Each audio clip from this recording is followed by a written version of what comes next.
Center commercial, scene 1A, take 1, marker. Good evening, America. In the coming election, you have an extremely important decision to make. With your vote, you may choose to continue to overextend our military presence throughout the world, or choose to utilize American resources to fix problems here in America. If elected your president, I will withdraw all military presence from all foreign soil. I will then redirect 50% of our $420 billion annual military budget to fix health care, Social Security, education, and homeland defense. I think you'll agree that our extremely aggressive behavior has seriously eroded our ability to work in the world community as an equal member of the world community. America can no longer be the world's self-appointed policeman. If you elect me, I will take the savings from our defense budget. I will create new jobs. I will fund research for new energy development. And I will stop the dependency on foreign oil and lay the foundation for a better, stronger America. The world population is growing rapidly, but the U.S. population and GDP are shrinking in relation to the rest of the world. We simply can no longer sustain our current military presence. Something has to be done. Our greatest resource isn't our money. It is the lives of the men and women of the American Armed Forces. How many more American lives must be lost because of our interference in the internal affairs of other countries? Vote for me, and I will bring our servicemen and women home to a better, stronger America, an America that will again be respected. So what if we did? What if America withdrew its military presence from around the world? The U.S. military budget of $420 billion is 6 times larger than the Russian budget, and they are still the second largest spender. And is 30 times larger than all the U.S. potential enemies: Cuba, Iran, Libya, North Korea, Sudan, and Syria combined. Now, even when you add China and Russia to this list, these 8 countries together spend only about 30% of the U.S. military budget.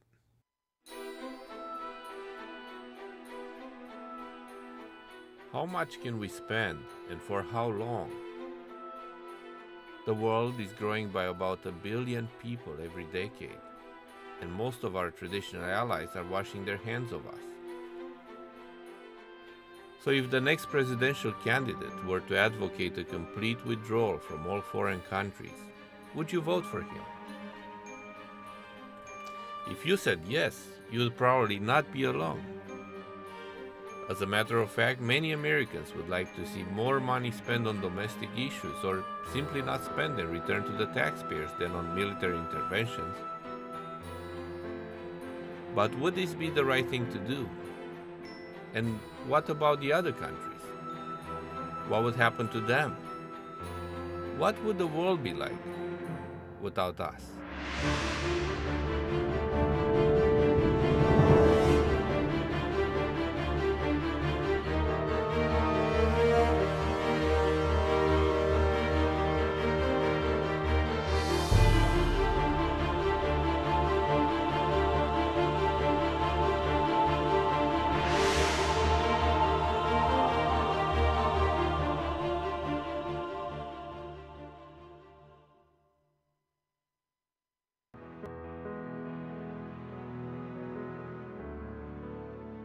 I think I was about 9 years old when my obsession with America started. The Making of a Nation, a program by the Voice of America. I was actually using the same radio that my grandfather used 20 years before to find out that the Allies landed in Normandy, and later on, that Germany surrendered. His joy didn't last long. By 1947, the new communist government arrested him.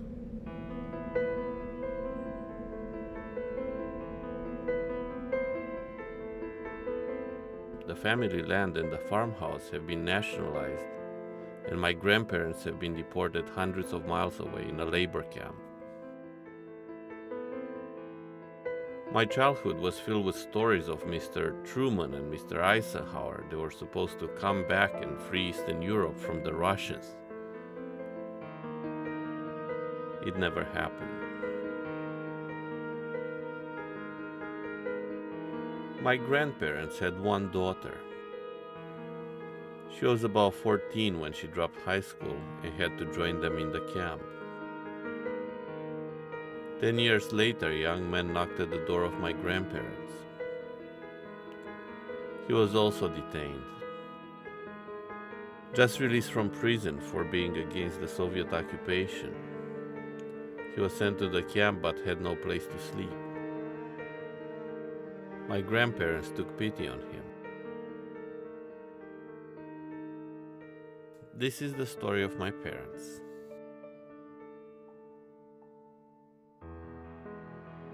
I can't really tell you when in my childhood I realized all I wanted to be was a free man. And I really wanted to come to America. As a teenager, I was covering the subtitles of American movies with a piece of paper to force myself to understand English.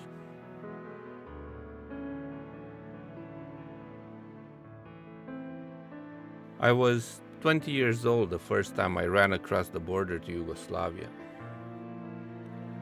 I didn't get far.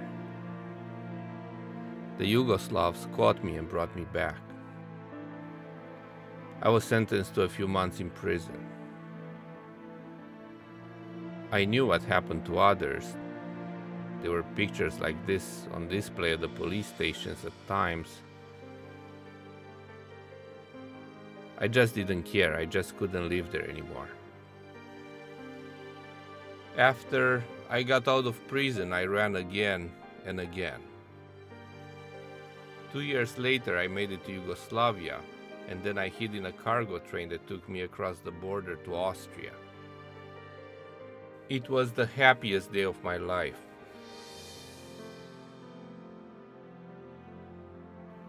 A year after that, I received political asylum from the US Embassy in Vienna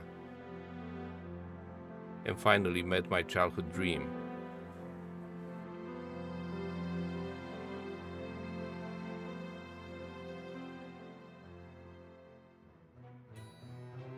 Now I wonder if my family was right to wait for an American liberation.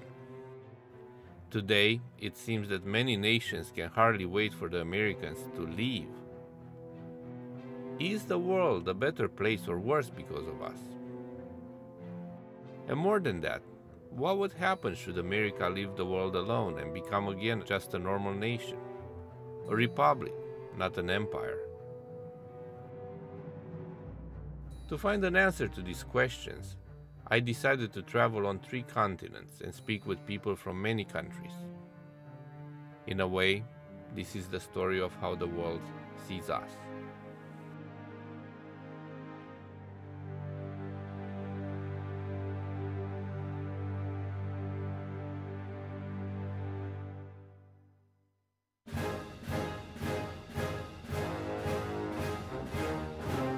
Every time somewhere in the world something goes wrong, the Americans have their finger in there. We have got the feeling that they only want to improve their economy. How the US acts is not the right way. Most of the time it's too late, it's too brutal, somehow it's respectless, really respectless. If the United States were to draw all their military from the rest of the world, there would be a global celebration.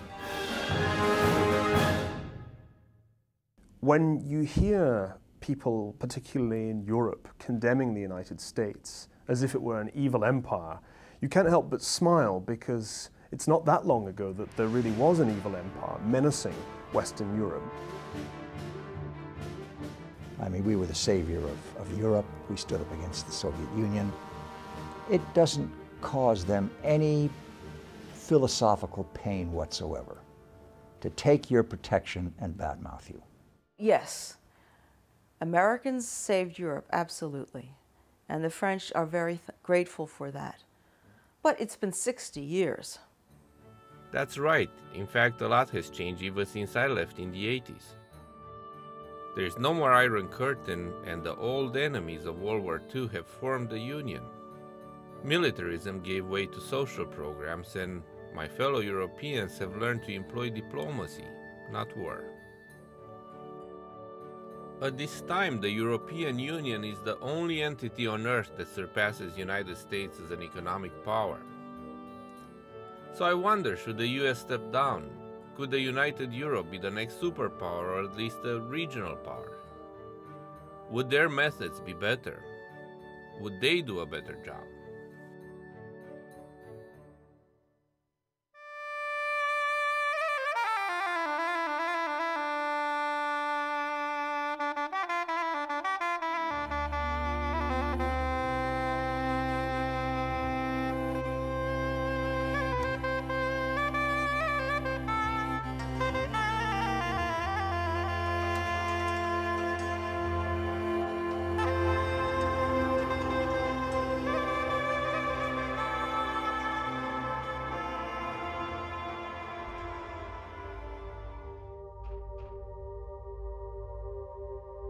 During the early 90s, the country of Yugoslavia was falling apart.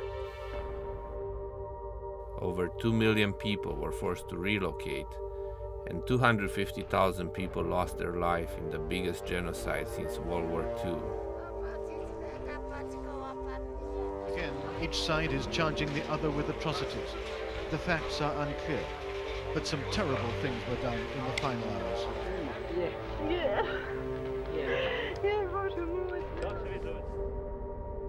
Bosnia was one of the 6 provinces that once made the country of Yugoslavia.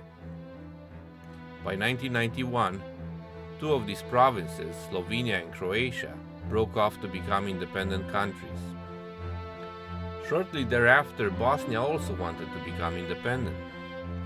But unlike Croatia and Slovenia, Bosnia was ethnically mixed between Orthodox Serbs, Muslim Bosnians, and some Croats. This created a problem.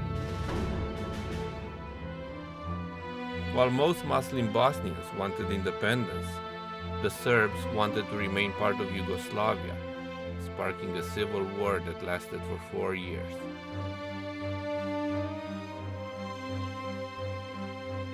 Walking the streets of Sarajevo, the bombed-out buildings remind you at every step of the atrocities committed here. But as the slaughter dragged on for 4 long years, what were my fellow Europeans doing?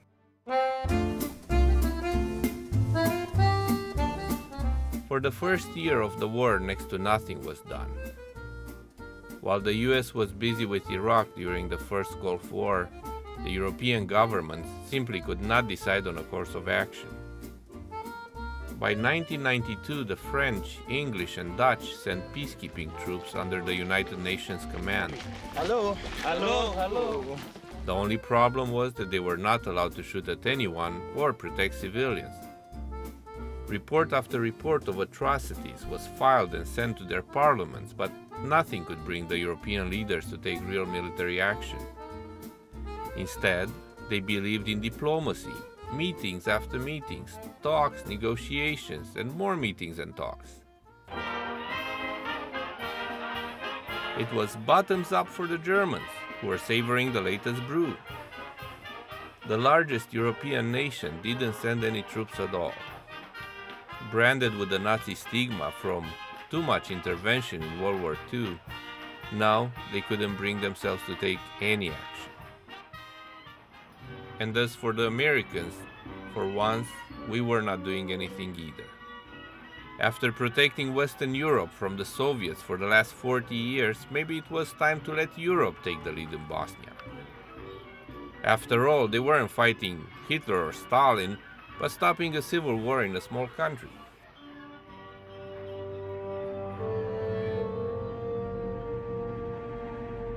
By 1995, the atrocities were getting worse and worse.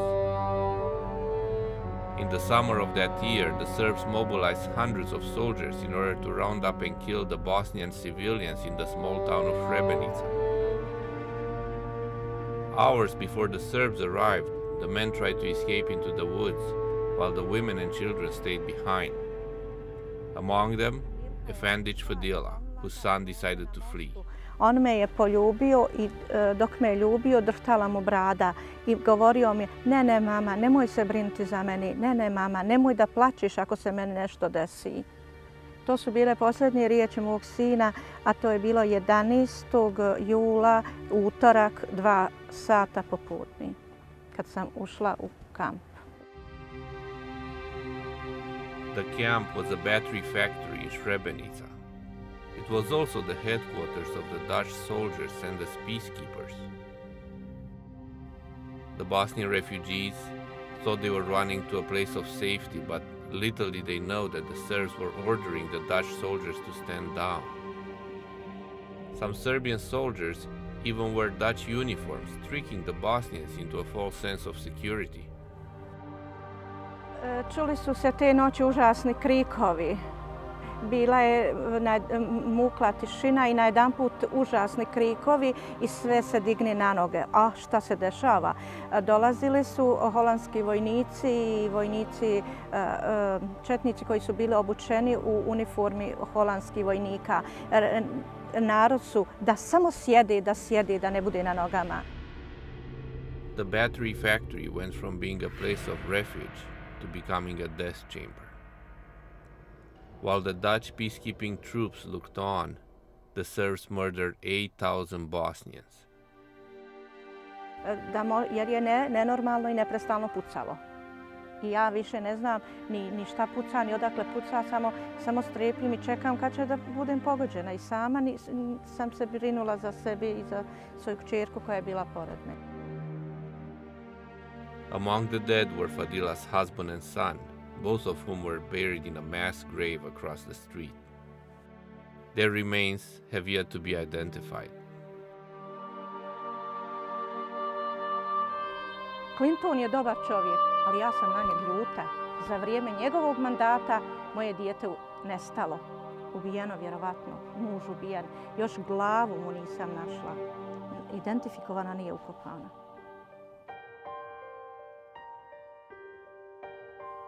But they were just 2 of the 8,000 killed at Srebrenica, all while the European peacekeeping forces stood by, paralyzed by the indecision of their governments.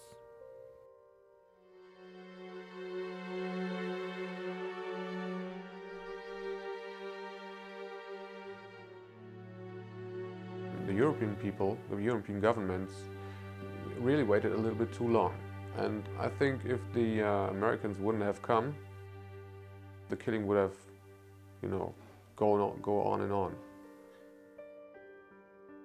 The expectation of the people of Bosnia and Croatia was that someone strong will come and save them. I svi smo gledali, uprli oči u tu Ameriku. Šta Amerika odluči, to će biti. Ja puno vjerovala nisam ni Americi, ni Evropi. They were begging the French, they were begging the Europeans to go in and help them out.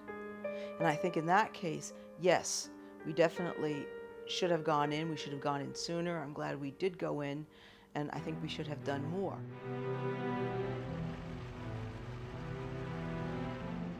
So the United States intervened.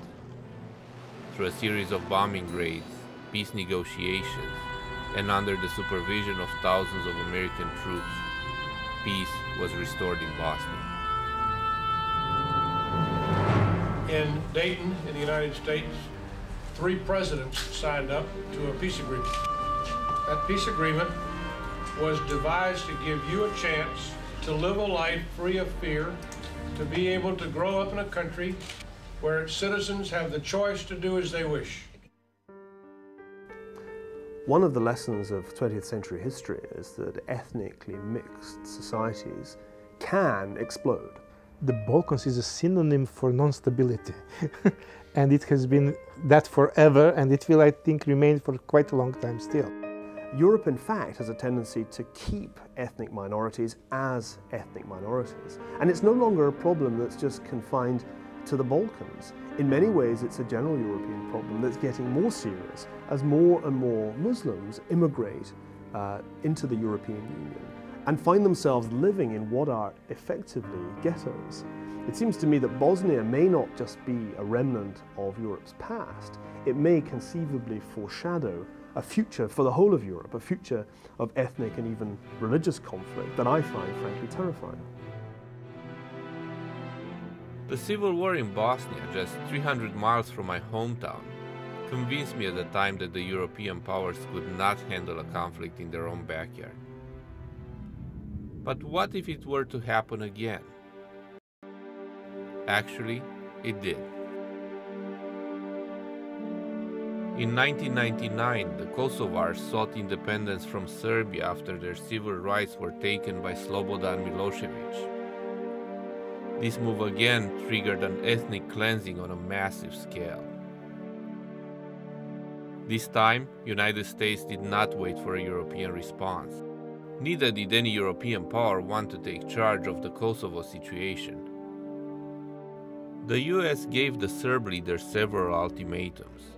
Then the NATO forces systematically bombed Serbia for over 2 months, taking out bridges, power plants, and factories, until the Serbs withdrew their forces from Kosovo.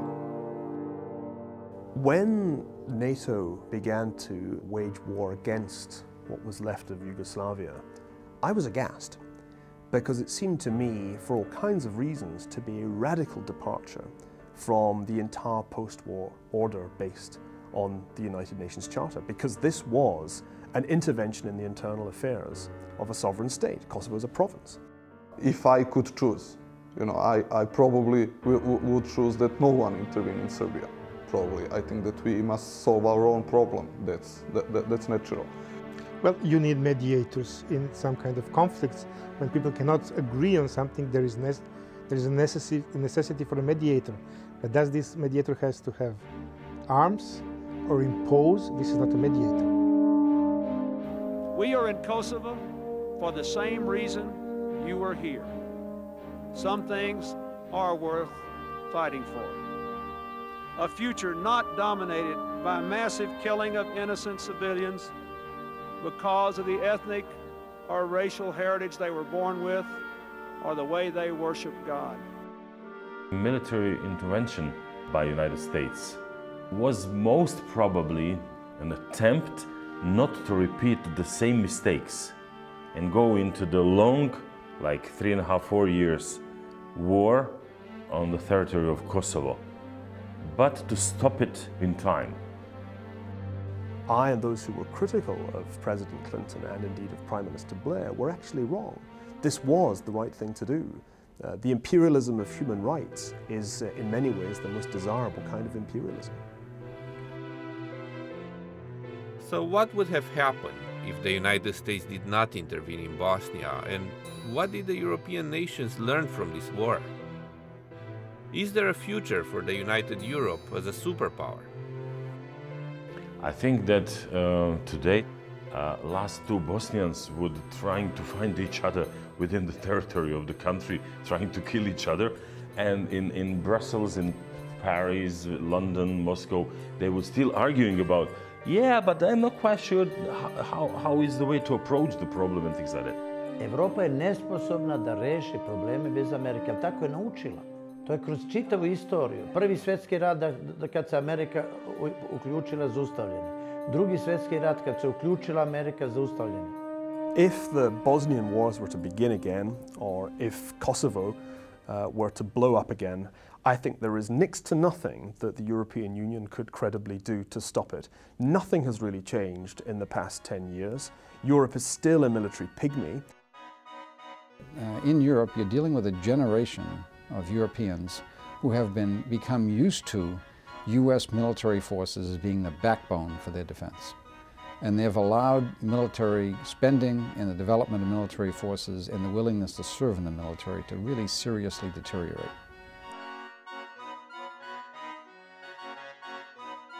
Europe is very afraid of a next war, a next big war, because Europe has been involved in 2 big wars, and it was all a mess in Europe. I think especially the Germans are afraid of what could happen if we interfere, and they might fight back, and what happens then?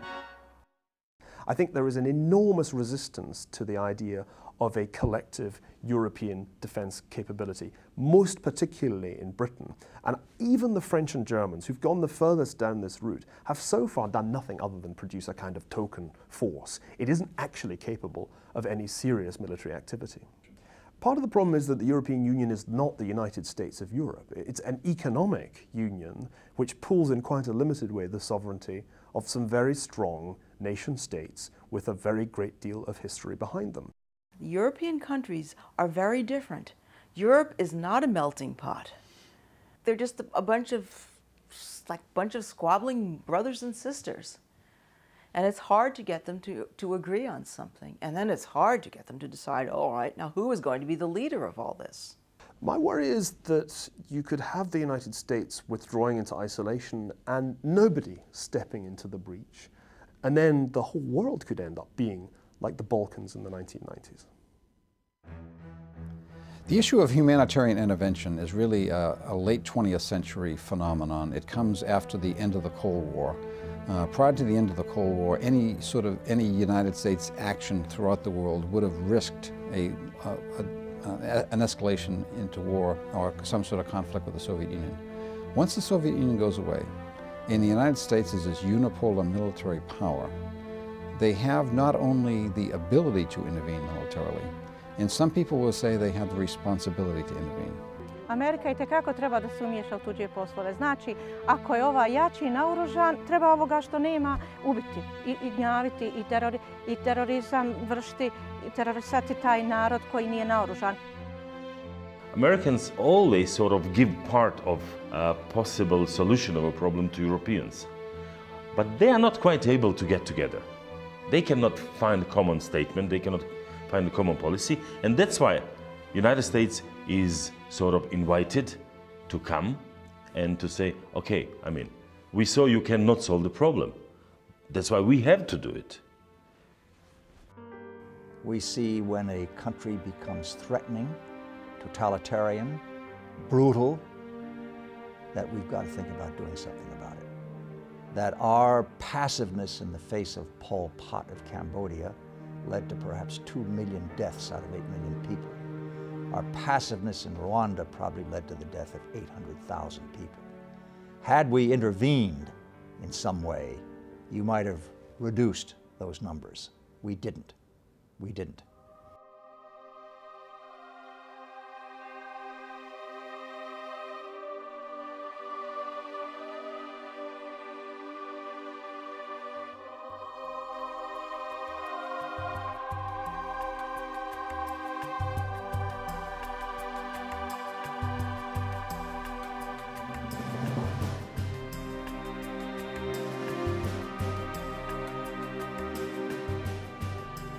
We invade sovereign nations. We topple governments. We manipulate economies because they don't serve our needs.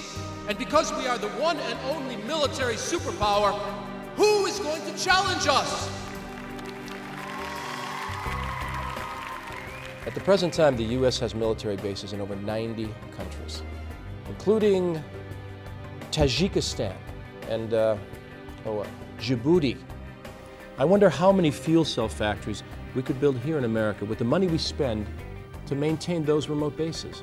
Even with half of our current military budget, we are still the strongest nation on earth. I tell my critics we are not running away, we're simply being realistic about our needs.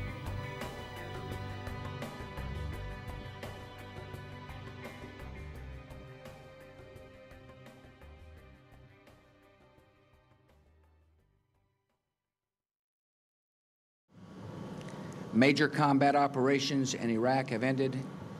In the Battle of Iraq, the United States and our allies have prevailed.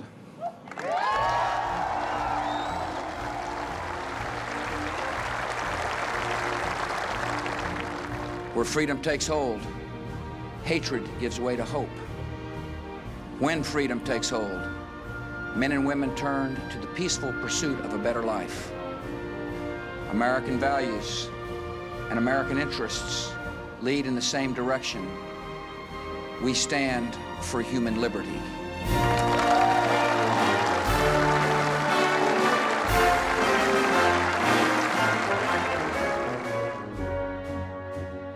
The United States is the superpower of the world today because the United States cares. We're not only interested in our own national concerns and in protecting our own national interests, we care ethically and morally. We care about democracy, we care about freedom. Well, promoting democracy might be true for Iraq. It meant a lot to me to see the Iraqi people voting for the first time in their history. But the region is still rife with kings, emirs, sultans, and sheikhs who regard their countries as their personal property, and we supported many of them. How many of these guys were actually democratically elected?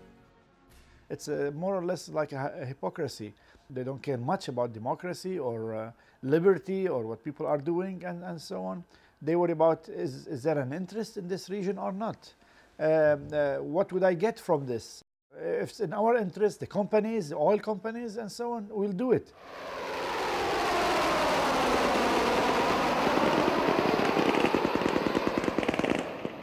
So if we are in the Middle East for oil, there would be nothing new about that. Throughout history, all empires have gone where the resources are, and I should know that well. In 1940, Hitler took over Romania for its oil and grain, and after the war, the oil was taken again by the Soviet Union as a war reparation. In the meantime, millions of Romanians were living in dire misery. I guess the same thing happens in our time. Oil is still the most desired resource, and the United States is the largest consumer.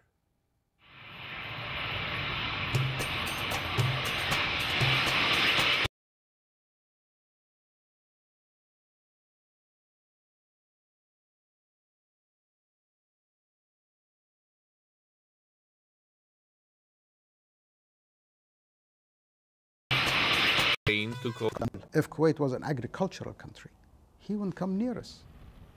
To him, it was simple greed. And we thought as Kuwaitis that once Saddam did the invasion, that all the other countries will start to come to our rescue. And this was the sad awakening. They didn't. As a matter of fact, some of them took sides with Saddam.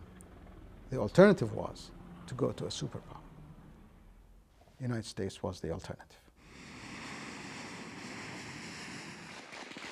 So the United States intervened and in a matter of months drove the Iraqi forces out of Kuwait. Today, Kuwait has almost no military of their own and thousands of American troops on their soil. But does that mean that their oil is plundered?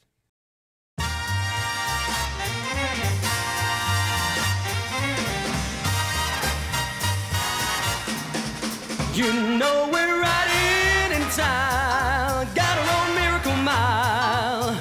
We'll live just like a millionaire, just buy those houses and cars. We're acting like movie stars, just let these good times roll. So education became free. School, as you said, up to university, even up to doctorate degree. There's no taxes. And every Kuwaiti family is entitled to apply for either a piece of land or a house. I was amazed to find out that many Kuwaitis live better than many Americans. And that is because they actually get paid for the oil they sell. When the price of oil goes up, the American people, the taxpayers that fund the defense of Kuwait, pays more just like everybody else. I wonder how many empires throughout history ever paid for the resources they got. It's not a matter of oil. Americans did not come here just for oil. They can get oil, cheaply from Saddam Hussein. He offered them to sell, a barrel of oil for less than $10. So it is not a matter only of oil when the Americans came here to liberate us from Saddam Hussein. So if we didn't come here just to take the oil, why did we come at all? To find out, I needed to learn more about the Arab world. After all, Kuwaitis are only 1 million out of the 500 million Arab people. So next I went to the most populous Arab country, and one that has no oil to sell. Welcome to Egypt.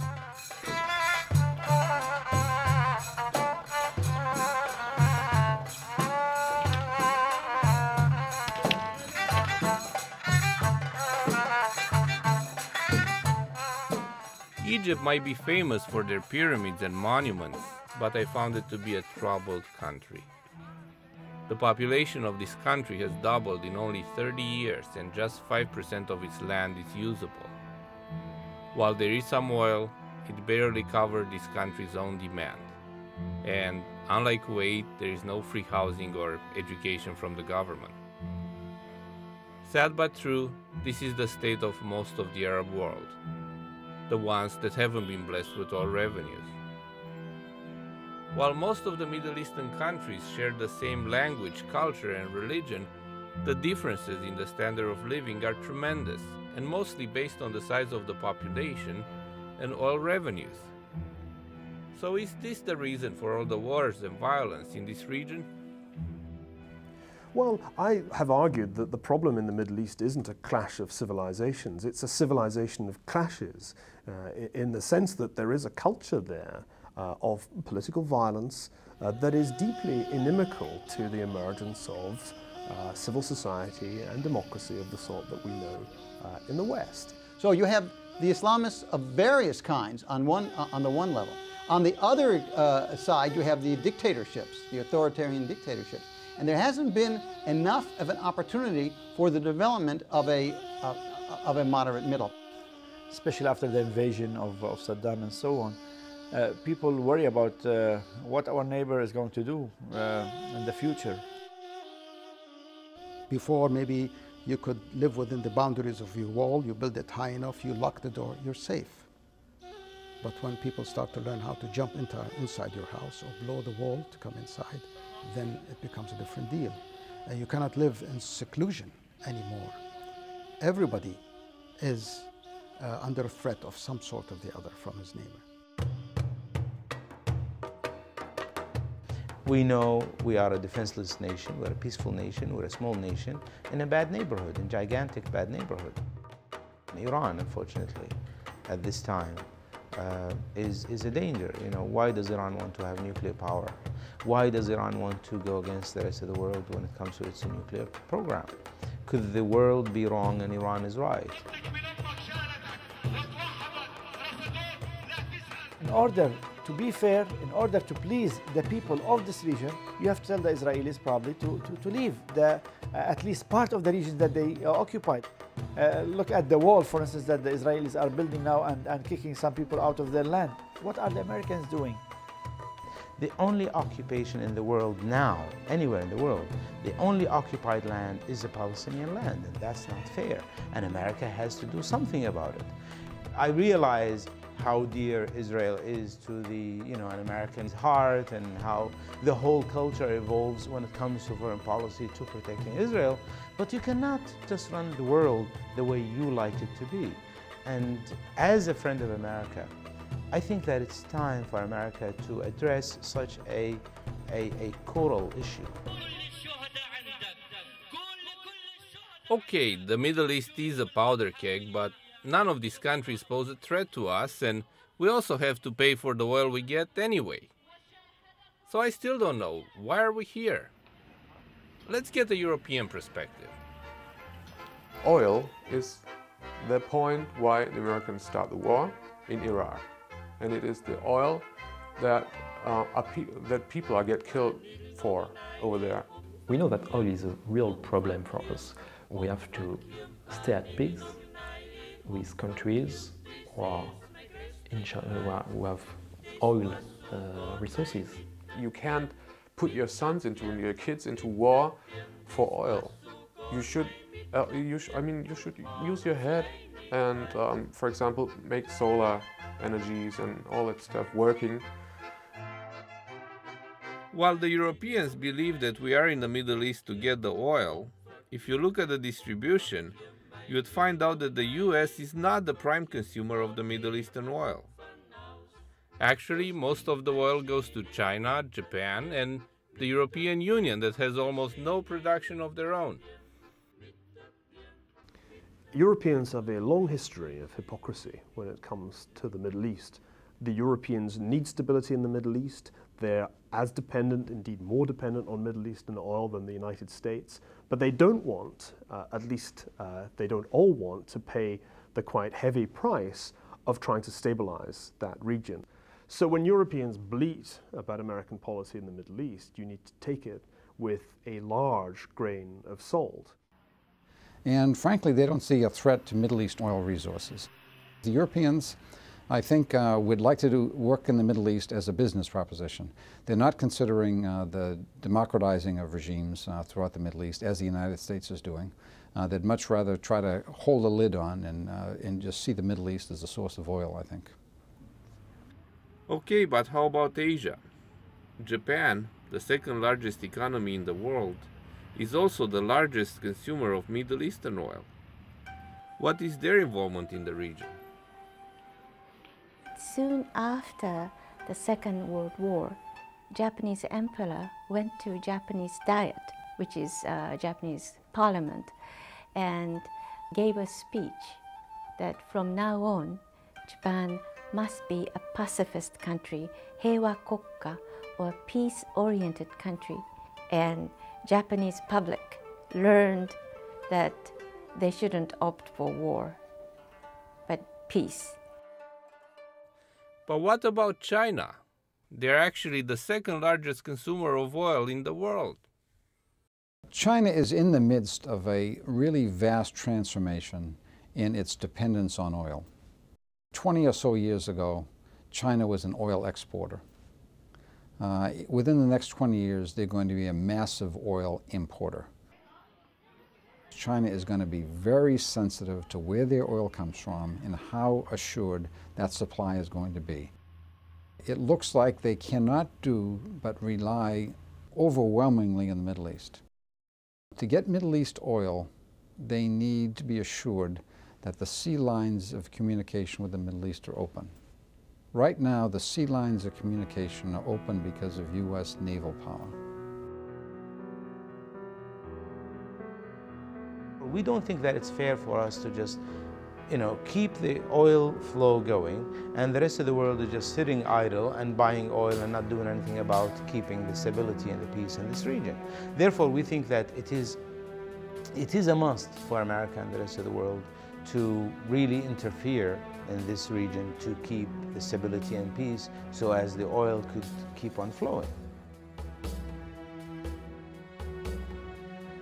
So if the United States is not the main beneficiary of the Middle Eastern oil, does it make sense for us to pay alone the price of involvement? Let me say that what the United States is doing like an antibiotic. You cannot live on antibiotic for life or for good. You have to let these societies settle down, solve their differences and so on. You cannot keep this external factor for good. For instance, if a society, like the Iraqi society now, we're saying that the moment the Americans would withdraw, maybe things would look worse. Maybe things would be worse for some time. But then the leaders of the Iraqi society or community would sit down and say enough is enough, like what happened in Lebanon, for instance. You cannot go on with civil war for good. You cannot stay there and say we are there to protect the world, because you are there. You are spending money. Your own soldiers or children are dying every day, and people are not very happy with you. Doesn't make sense. What would happen should the United States leave the region to its own devices? Take away the United States, and there's really no way of knowing what's going to happen. If there were no American commitment to the Middle East, if there had never been an American commitment to the Middle East, there would be no state of Israel. I think that's the first and most obvious point. It's very, very hard to imagine such a small state with so few assets surviving without American support. So you'd have to say goodbye to that. اسرائیل از صحنه روزگار حذف نشود، این فریادها به قوت خود باقی.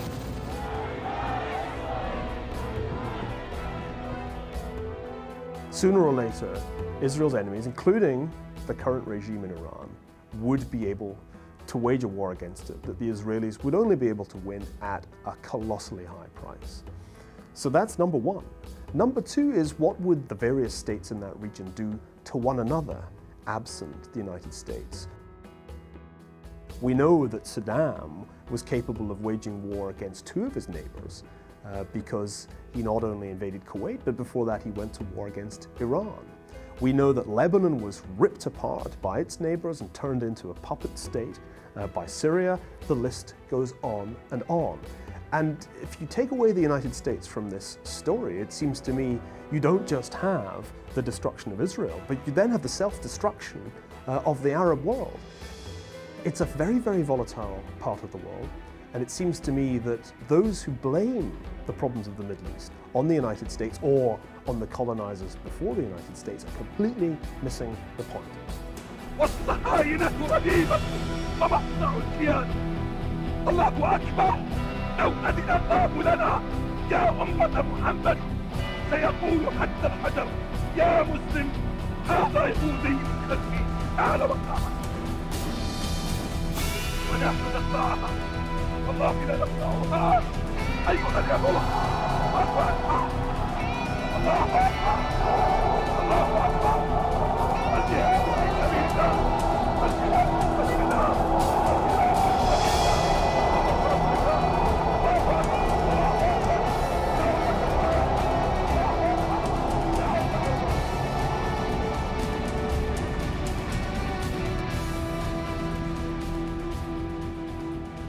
The next regional superpower in the Middle East is clearly Iran.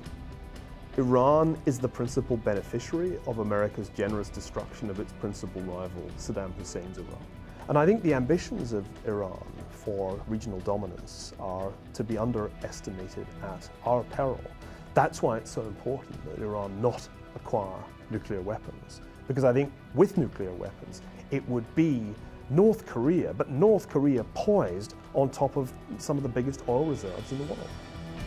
One day, this very flag will fly over the Parliament in London. We will see this flag that will fly over the White House, and we will see the Black House.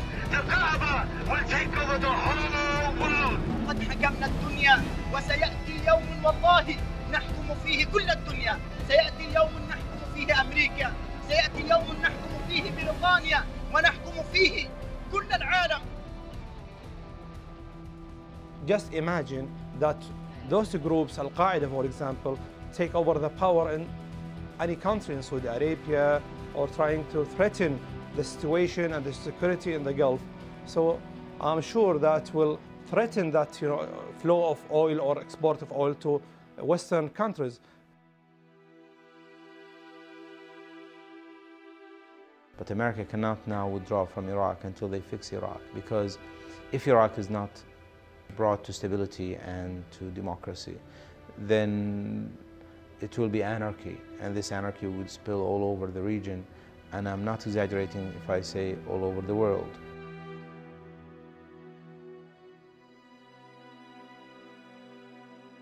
An interruption in Middle East oil production and flow would have immediate severe economic dislocation throughout the world. Economy in every level will be affected. Our allies in Europe would be the first to suffer, but certainly the Asians would suffer, particularly Japan right now, and the future China as well. And we don't understand that this is a globalized economy. So you can't sit there and say, oh, you guys have got problems, we can avoid it. We can't, because oil is an international market, and it doesn't really matter where your oil is from, but if the biggest oil center isn't producing, everybody suffers.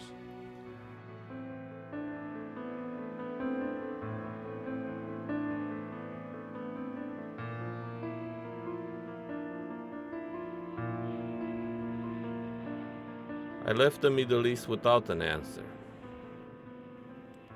What are our options? Should America stay involved, and at what cost? At this time, the US is losing 2 or 3 soldiers a week. But what if that number was to be 30 or 300. And what's the alternative? A world recession? I think our country could survive that. It has been done, and we emerge stronger than before. But what about the people? Is it right to police the Balkans, but leave the Middle East, just because it's more expensive?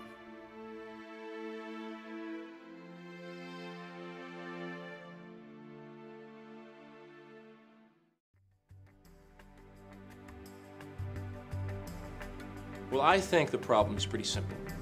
For over 200 years, the people of the world, they looked up to us, the United States of America. And that meant something. We were this great hope of democracy, of freedom. And today, things are a bit different. In fact, they're the opposite. We've had a bit of an image change. People, they dislike us, they even hate us. Why? Because we impose our will on other countries using our military might. Why are we spending your hard-earned tax dollars to support countries like Germany, Japan, South Korea, whose economies are some of the strongest in the world? Why are you paying for their defense? They can afford militaries of their own. For over 60 years, we have opened our markets to them and provided them with free defense. Enough is enough. You know, many people in those countries live better than many Americans. If you elect me as your next president, I will take the savings from our $420 billion annual defense budget, and I will create new jobs. And together, we will build the foundation for a better, stronger America.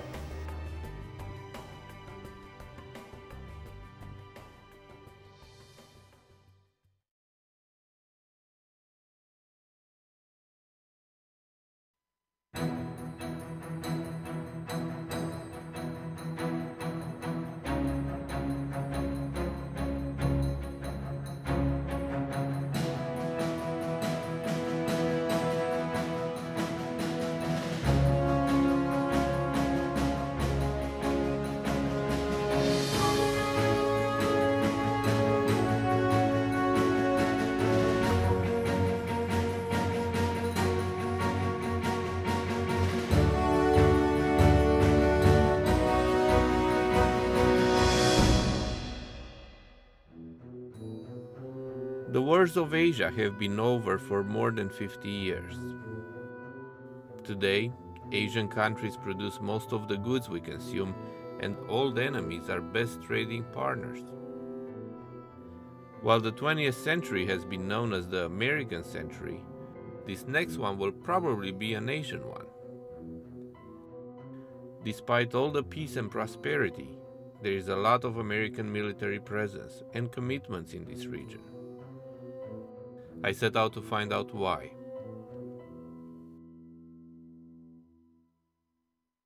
그러나 난 믿습니다. 우리들이 2배, 3배 더 힘을 내어 일한다면 모두가 부러워하는 공산주의 미상천이 우리 마을에도 일도서리라고 말입니다.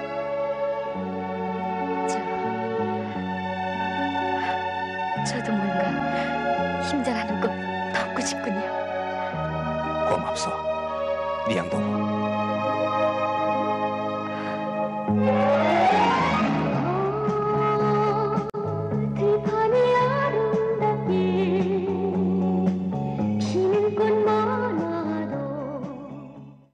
나가서 일을 1995년 말부터 일을 시작했었어요. 그런데 한 달을 일하게 되면 내가 내 인건비로서 받을 수 있는 돈이 당시 북한 돈 70원이었어요. 그런데 그 70원으로서 살 수 있는 물건은 쌀 반 킬로 값밖에 안 돼요. 제가 떠날 당시에 우리 집에는 모든 재산과 식량이 식량과 바꿔 먹을 수 있는 것들이 전부 다 팔려나갔고 더 이상 식량과 바꿔 먹을 수 있는 재산이 없었어요. 그래서 먹고 살기 위해서 타러 가게 됐어요.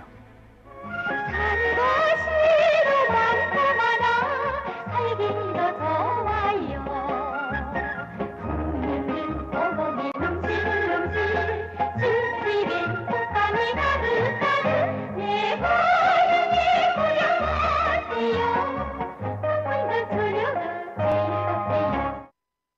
처음에는 제가 중국으로 가겠다 했을 때 이 모든 걸 아니까 탈출을 하다 잡히면 그 정치범 수용소로 가는 거 알기 때문에 반대했었어요. 잡히게 되면 정치범 수용소라는 감옥으로 가게 돼요. 그런데 이 정치범 수용소라는 감옥은 다른 일반 감옥하고 달라서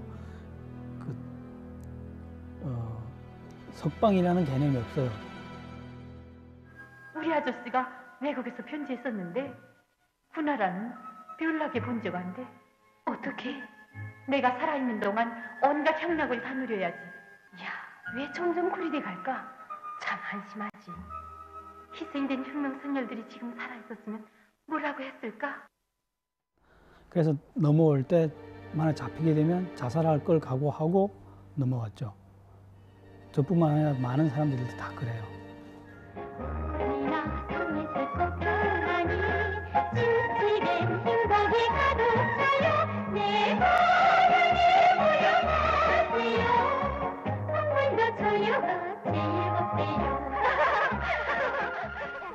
저희 어머니가 의사였어요. 잡히게 되면 몸 안에 있는 모든 그 자살할 수 있는 도구를 빼앗기잖아요. 그렇기 때문에 어머니로부터 도구 없이 죽는 방법을 배웠어요. 이렇게 머리로 올라가는 양쪽 동맥을 동시에 누르게 되면 사람이 죽게 돼요. 고통 없이 죽게 돼요. 그 방법을 배우고 나왔어요, 어머니한테서.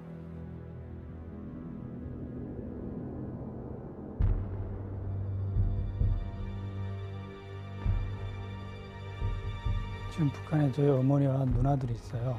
그래서 만약 저희 얼굴을 북한 쪽에서 이 방송을 봐서 그 나라는 사람이 남한에 와 있다는 걸 알면 집안에 추방이 돼요. 정치범 수용소로 끌려갈 수도 있고, 극심한 경우에는 정치범 수용소로 끌려갈 수 있고, 경한 경우에는 감옥으로 가야 돼요.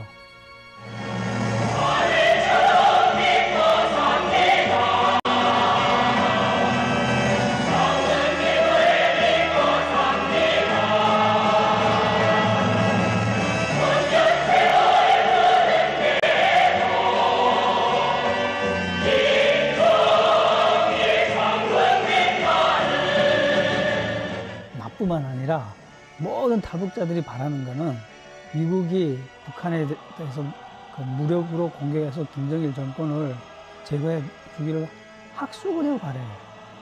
백성들은 저항을 안 해요. 왜냐하면 이젠 북한 백성들은 다 알거든요. 김정일 정권이 나쁜 정권이라는 걸 알기 때문에 김정일 정권이 허물어지길 바라기 때문에 저항을 안 해요.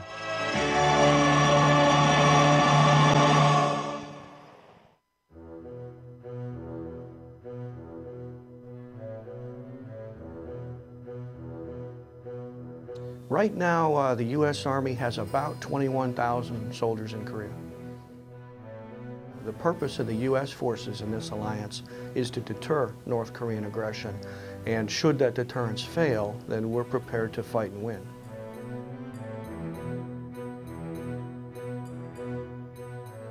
North Korea is as big a threat as a madman with a nuclear bomb can ever be.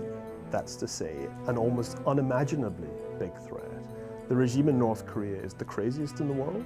It's the least predictable in the world. It's probably the most unstable in the world. And nobody knows what's going to happen next. It could collapse tomorrow. It could go to war tomorrow. It could wipe Seoul off the face of the earth tomorrow. In that sense, there's no bigger threat to global security than North Korea. They've made numerous incursions across the demilitarized zone. They've made attempts to assassinate and been successful in killing many South Koreans at various locations around the world. He blew up half their cabinet in Rangoon in 1983.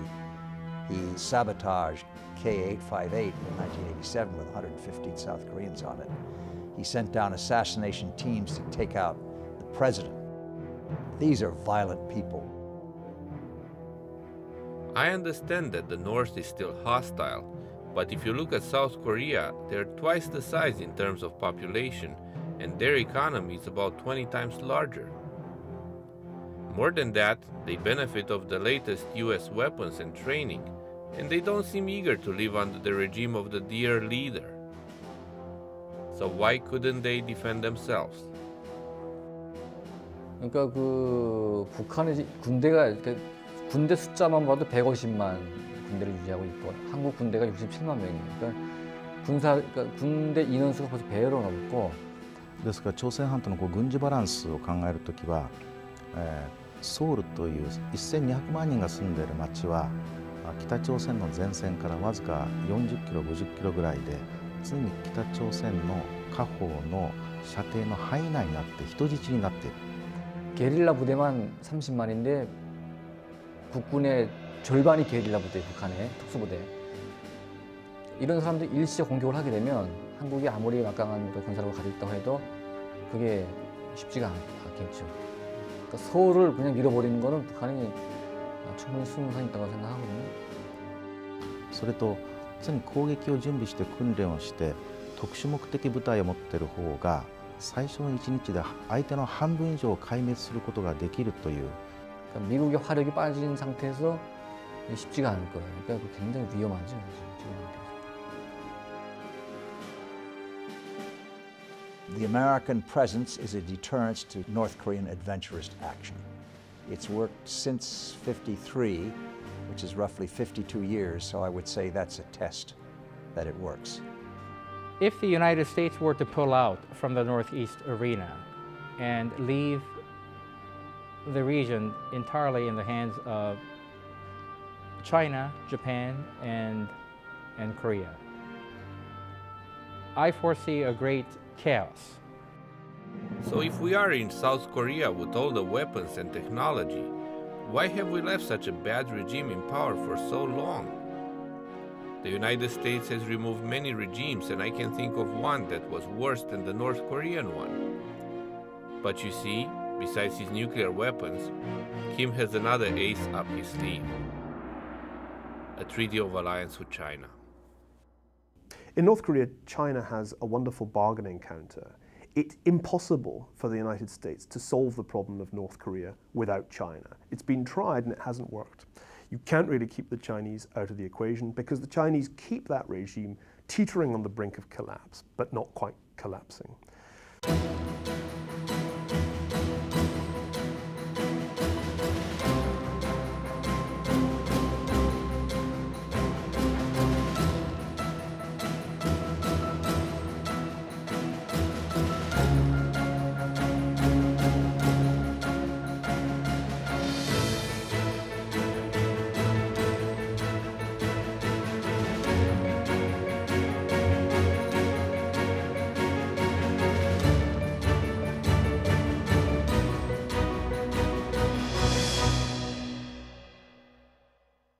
The most interesting question in the world today is what will China do with its increasing economic power?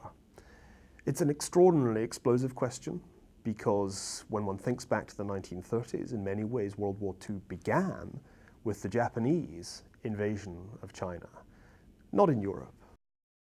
Well, I don't think China is content as simply a regional power. China believes that it deserves to be on par with the United States. The long-term goal for the Chinese leadership is to become a dominant power in the region.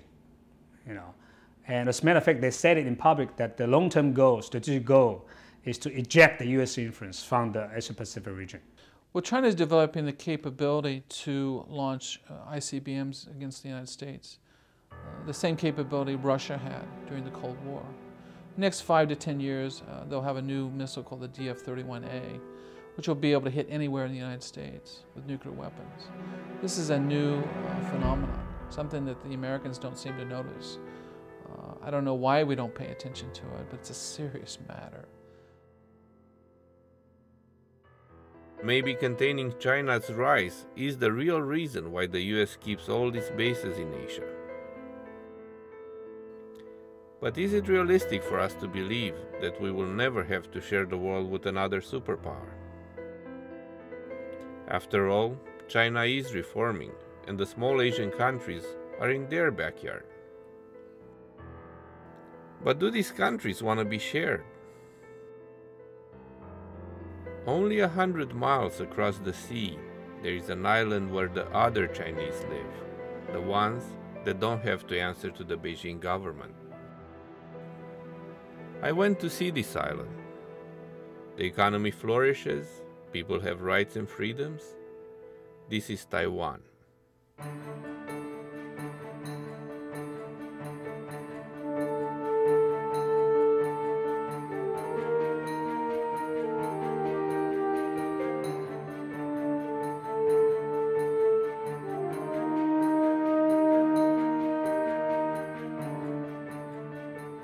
At the end of World War II, there was a split in China's leadership.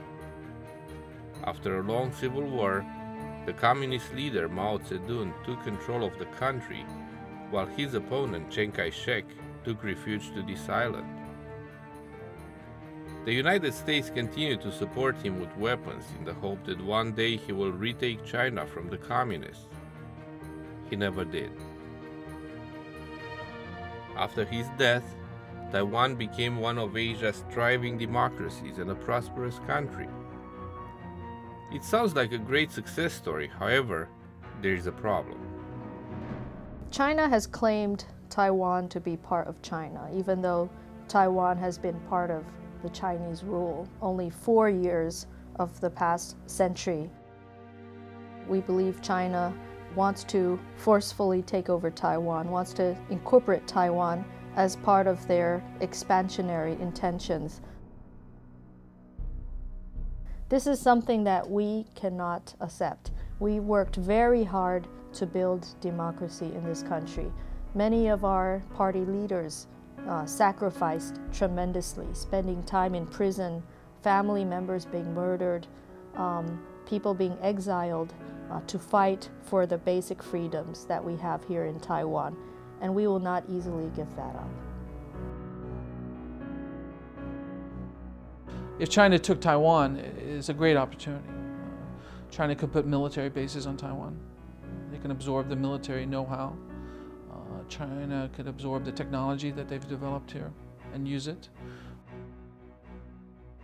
The most likely scenario that is being discussed at this time is something called a decapitation strike, in which Chinese special forces, along with pro-China elements in the military here and political elements, take the capital Taipei first, and then bring in a pro-China leader, swear him in, and declare Taiwan part of China.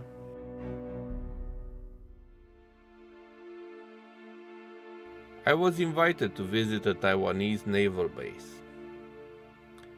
The superior staff spoke perfect English and assured us of how ready they are to fight for their country.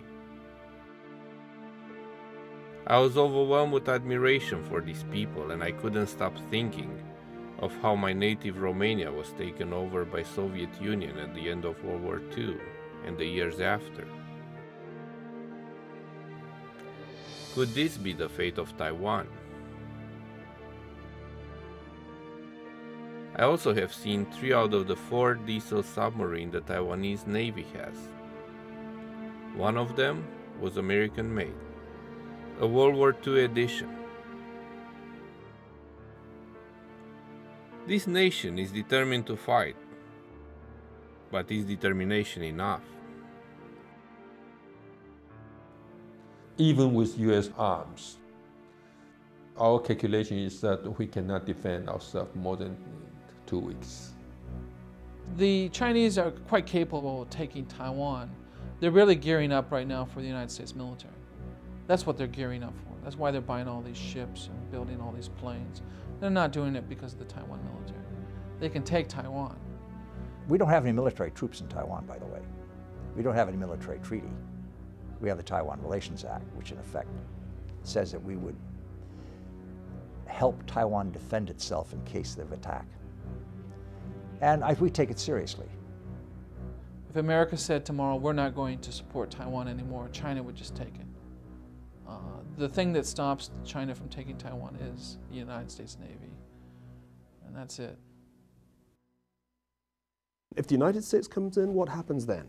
Then you're looking at a potential nuclear war. That's why I think Taiwan is really the nearest thing we have to the causes of a world war today. We hope this won't happen, but it's hard to say. I mean, after all, China is a nuclear power. What the United States does about Taiwan is in many ways the big strategic decision. In many ways, the safest thing would be to sell Taiwan down the river, to make sure that there never is a moment when the United States has to go to full-scale war against China over Taiwan, an island that many Americans would struggle to find on a map. We hope a confrontation will never take place. Taiwanese are not expecting the Americans to engage in a war for Taiwan. We're not expecting that. But we're expecting the Americans to be strong and present in this region so that a war won't have to happen. For right now, the US military is still strong and present. 1,000 miles across the sea is the home of the US 7th Fleet, the mightiest navy in Asia. From a defeated nation at the end of World War II, Japan became a US ally sometimes in the 60s. I guess that was good, since Japan had no friends. At one point it brutally occupied China, the entire Korea, and many other countries. While Taiwan is so small and could never rival China with their military spending, Japan today is the world's second largest economic power. Why are we paying for their defense? When you look at the opinion poll, you would be amazed how much Japanese public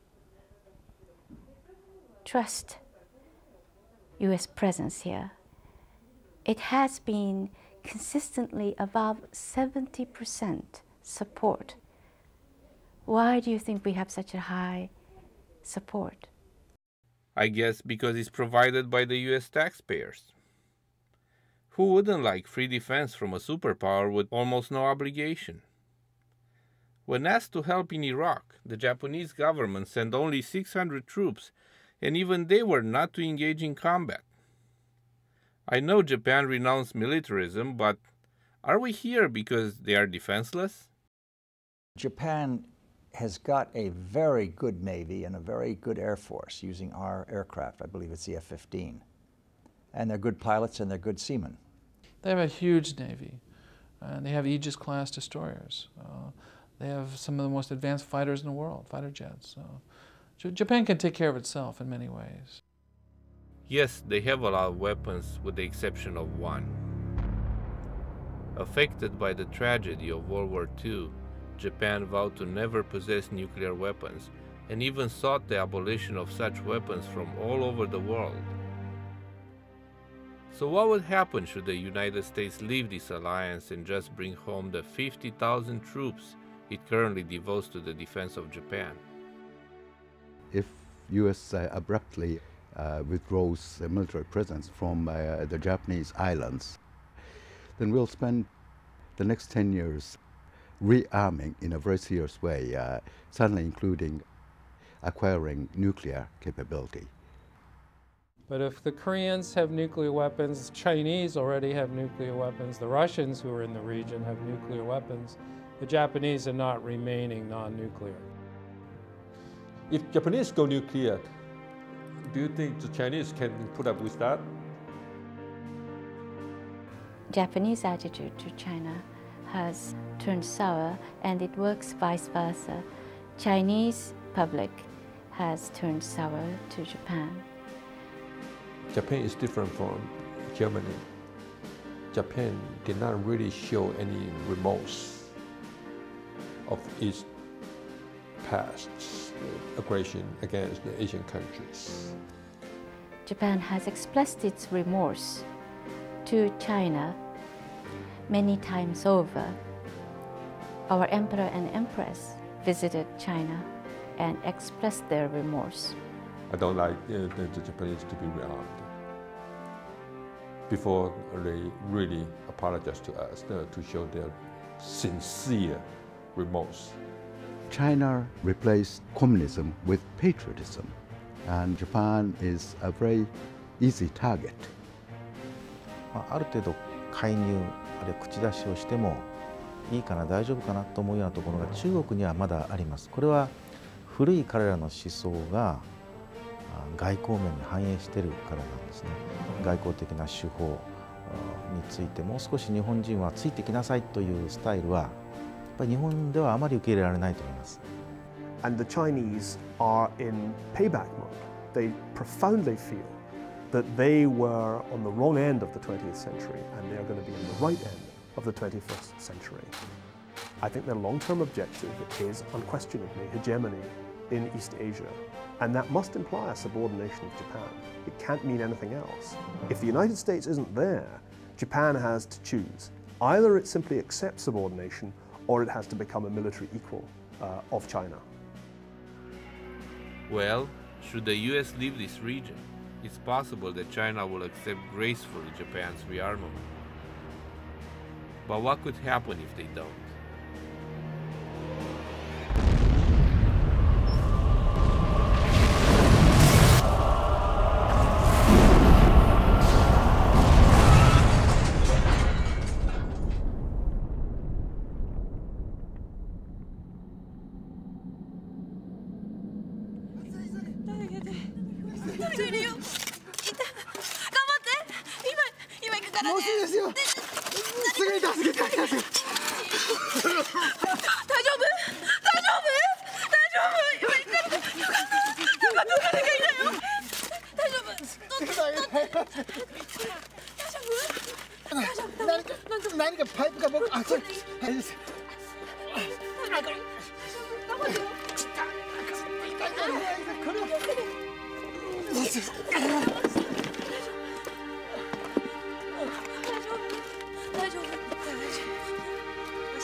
ちょっと起きれるかな。起きてる。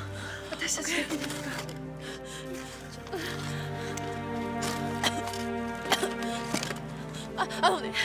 ね、私ね、石丸っていうの、名前なんていうの？ね、アスカって言います。最後に覚えてるのは？授業してたんです。生徒の一人が転倒して怪我したんで、それ助けようとして。じゃあみんなここにいるってことでしょ。もうね手遅れなの。も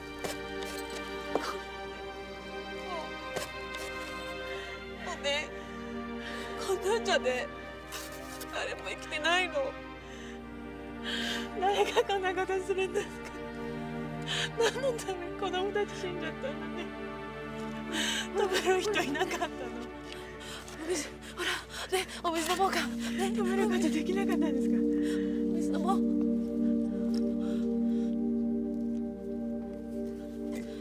大丈夫。気持ち悪い。私の感覚なくて。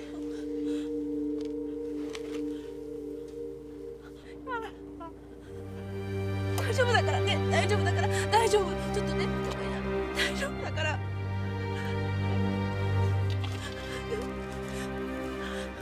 私なんかできることあるかな。アクルっていう娘がいるんです。オペラ館の隣に住んでて、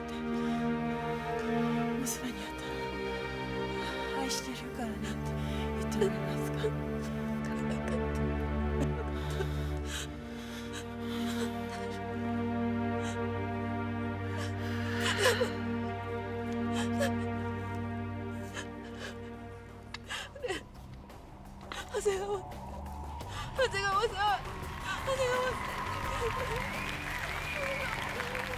My fellow Americans, it has been 4 years since I asked for your vote, and here I am to ask for it again. Within 2 years of my election, we closed down all foreign military bases and brought home for good all our personnel. American interests in the world continue to be protected, and we are still the mightiest country on earth. We no longer think in terms of axis of evil, nation building, or rogue states. We are just America, a nation among nations, a friend to any country that reaches out to us. However, we no longer interfere in their internal affairs.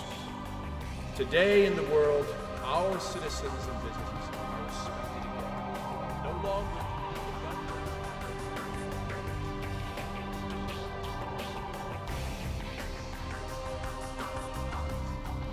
you have to bear in mind that the world is not naturally a peaceful, organized place.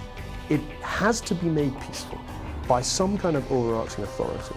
And my great fear is that if the United States opts out, maybe nobody will opt in.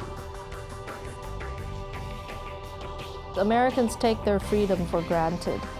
You take democracy for granted. You've had over 200 years of it. For us, it's really precious. And it's important that we are supported in the process of defending that. It's always pleasant to hear, negotiate your way out. Do it peacefully. Okay, tell that to Adolf Hitler. Tell that to Joe Stalin. Tell that to Kim Il-sung. In cases, it doesn't work. It simply doesn't work.